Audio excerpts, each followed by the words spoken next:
Well, Ramya, we are still counting down hours to see the students return to schools and classes. But a very good afternoon to you and our audience. I am coming to you from Entebbe Modern Primary School, and we know as this day is long awaited, the schools, the technical people in the Ministry of Education and Health are assessing schools to see that those that qualify can be certified, and Entebbe municipality has been part.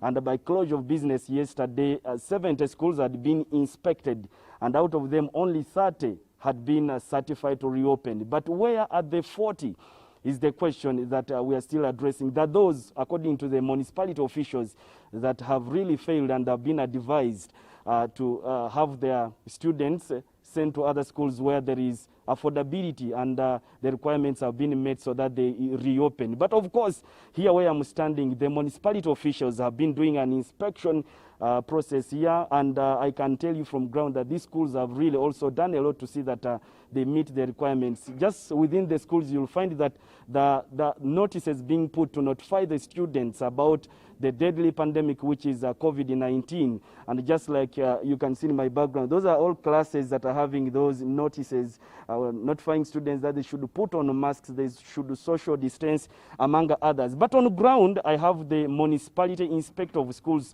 to just give us a sense of what really they are looking out for when they do this inspection exercise. Madam Monica Nabide Sarah is here with me on set. Welcome with me on Entebbe 1. Thank you. Okay. What are some of the key things you are looking out for when you are doing this inspection?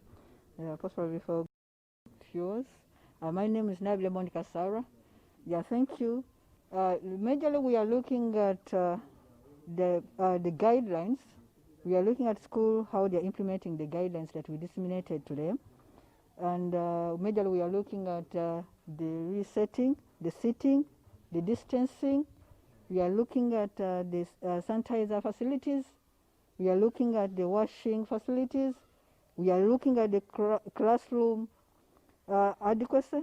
We are also looking at the furniture adequacy, also among others. But by closure of business yesterday, you had inspected 70 schools and you only certified 30. Where are the rest? Yeah, yeah, sure. We inspected 70 by yesterday. The 40, out of the 40, at least 5 had dropped out simply because they didn't have the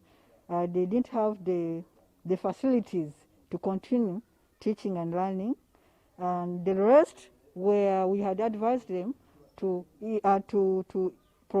provide the materials that we are missing. Madam Nabide, thank you very much for talking to us on Entebbe 1.